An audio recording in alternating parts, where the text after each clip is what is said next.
very quick little sew along today to show you how I added this Half Moon hardware from Emmeline bags to the front of the Carter Messenger bag. There are a few changes that you need to make, and I will talk you through all of those in this video. You actually don't need to draft any new pattern pieces, which is nice, but you will need to alter a few of the existing ones. So let's get started.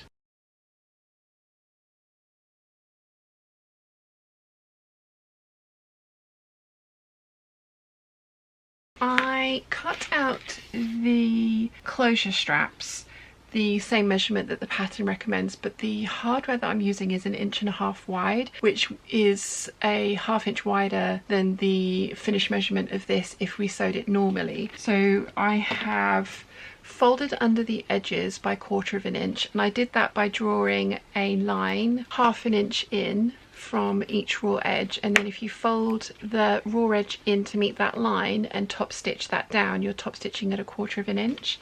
I'm hoping this is going to work because we do need to sandwich our handle connector underneath of that, so you should have made your handle and your handle connectors. You should end up with a piece like this. So we're basically on page 4 of the instructions. The deviations that we've made is to the closure straps. We're also not obviously going to need these to be as long as the original because you're meant to actually sew them together like that so that they don't have a raw edge showing. But because we are putting in the Half Moon magnets, we obviously don't want the strap to go any longer because it would be in the way. So I've only done one so far, and I'm going to basically top stitch it down again. Now I have already stitched this, as you can see. I might need to get this one out and use double-sided tape and stick the edges down and then top stitch it down that way if this double top stitching doesn't look good. I think it's going to be okay because I've not used super thick thread, but if you are using very thick top stitching thread, you might want to tape it first rather than top stitching it first, because I'm literally going to be sewing over the line of stitching that I've done already. So the next thing that we need to do is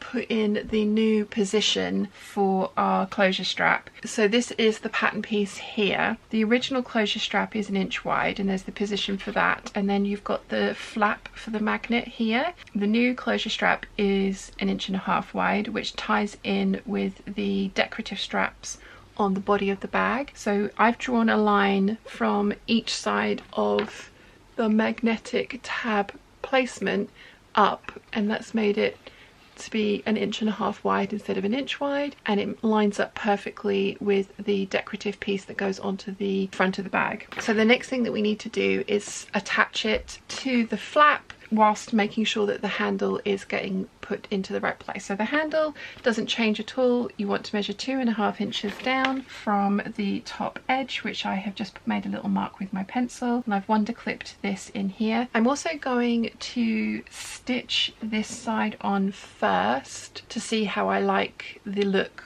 of the top stitching over another line of top stitching. If it looks alright, I will continue for the other side. If not, as I say, we'll move to the strap that I haven't done any stitching on yet. So technically I don't need this to be on there because I'm going to sew down this side first, which doesn't have the handle connector in it. So I've made my marks at the top, marks at the bottom.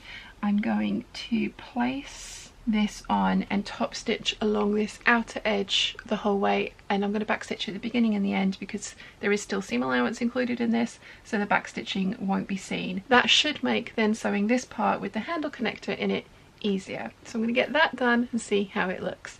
I'm using my edge stitch foot, and I'm using a 4.5 stitch length for the top stitching on the faux leather. Let's see how this looks. Okay, so I did not like how the double top stitching looked, so I have taken the other closure strap and I've put double-sided tape on it and folded that edge under. I'm going to line up the top of the closure strap with the marks that I have made on my flap, and again I'm going to sew it down to this side first because that will just make things a lot easier having this anchored in place and not having to worry about the tape constantly unsticking itself, because it is notoriously, well, the one that I have is notoriously unsticky. Fun times. Yes, I'm going to stitch this down and then we can start on the other side, which is going to include the handle connector. For me, I am going to wonder clip the top into place, and I'm also going to wonder clip the bottom edge just to hold this in place whilst I top stitch it down, and then just go slowly and just make sure not to stretch the leather. This Rex leather does have a little bit more stretch in it than the Mora does, so that is something to consider if you are using the Rex leather from Emmeline bags. Let's get this top stitched into place. I am much happier with how that looks. Now I need to fold this edge under, and then I need to mark down 2.5 inches and put my handle connector underneath of this strap 2.5 inches down so that it gets caught when I top stitch this edge of the strap down. So I'm going to get all that done and I'll show you what it looks like. Okay, so this is what we're aiming for. I've got this edge turned under and stuck down with tape. I've got this in 2.5 inches down from the top edge of the flap, and I am going to sew at 1/8 or just under 1/8 of an inch all the way down, the same top stitching pattern that I did here, and that should connect and secure the handle connector into place. So let's get that done. That is one side complete. Now I need to repeat all of those steps for the other side to mirror the look and give us the top handle that I love about this bag. I'm going to put my tape on to the edges of this, fold one edge over, stitch it down, then fold the other edge under, position everything so that it's equal and stitch that down. So this is what the finished article looks like. Now the original pattern doesn't actually have you sew these pieces down. You anchor them with rivets in this place and this place here, because these are actually free floating, which is why they doubled up usually. But because again of the hardware that I'm using, I've decided to anchor them completely down, and I don't think I'm going to add rivets to it. I can always do it a bit later if I want to. It's not going to be the easiest thing because the next thing that I'm going to do is sew the flap lining on. I think it's going to be interesting to see what this looks like with the hardware on without the rivets. I can, as I say, always add rivets later if I want to. But the next step is to put the flap lining on and sew all the way around at 1/2 inch. The rest of the steps for the bag are going to be exactly the same as the pattern. So I'm going to sew this,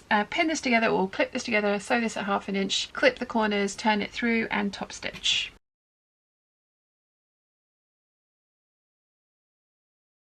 Okay, so once you've sewn your decorative elements onto your front panel, you then want to put on the other half of your magnet. So you end up with something that actually does close like that. These Half Moon magnets, which are really easy to install, it's 2 screws and that's it. You want to follow the placement for the press locks, so 3 inches down, centered on the decorative strap on the front piece, and then make sure that you keep this as the top edge so that the magnets are closer to the top than the bottom. So now that this is done, you can just carry on with the construction as per the pattern and the sew along, and you will have a gorgeous finished bag. As I say, it's a really simple alteration, but I really love how this hardware looks. This hardware is very heavy, so that is something to bear in mind. You really don't want to use a fabric that is really lightweight, and if you do, you might want to add a little bit more interfacing and structure to your bag. But I love how this has turned out, and I'm so pleased that I decided to go down this route. If you have any questions at all, please let me know in the comments section down below and I will do my best to answer them. If you've enjoyed this video, you might want to check out this one here.